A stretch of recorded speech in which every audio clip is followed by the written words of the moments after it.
Guys, I wanted to share with you something. Most of those people who live in the city, Nairobi city. This place called Nairobi, inaitwa muji ya wajanja. Is very challenging to live in the city. Because living in the city, you have to sustain everything, your life, with money.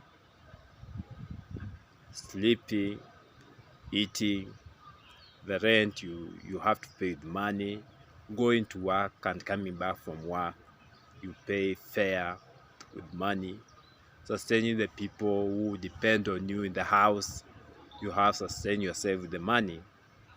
And you see that the living standards, life has changed. The money we get from our employers or businesses cannot really sustain us. And this is why I've come to you to tell you that those people who live in the village live a more happy life than people in the city. Because those people, if you see, they plant food, though they have to be patient with the food. But at the harvest time, these people have potatoes. They can just take it from the land, from the shamba, and go cook them. They use firewood rather than buy gas or electricity. These people go for cassava in the shamba.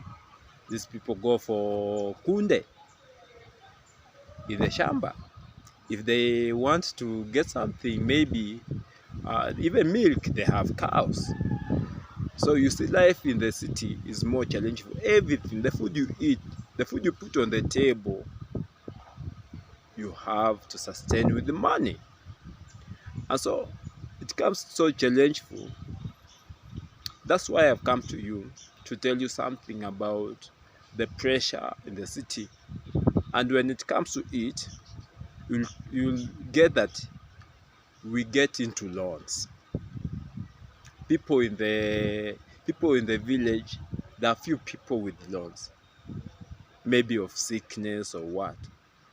But people who are living in the city, just loans for what? For rent, for food, and more. So it's so difficult. So I wanted to warn you or encourage you or advise you that you people in the city, you be careful on something called Shylock. If you want to take a loan, I'll prefer that you take a soft loan from your friend or your relative. You'll pay as it was, the money they gave you.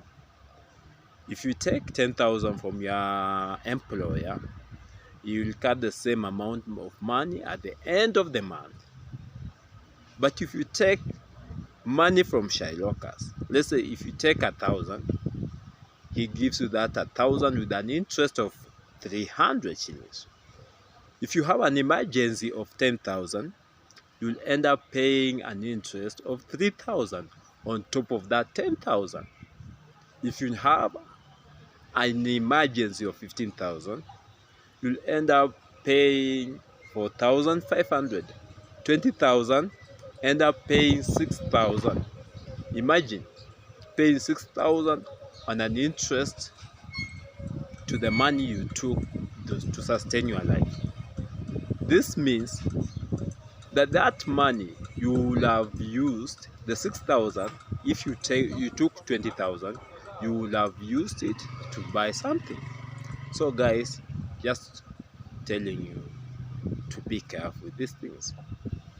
Thank you.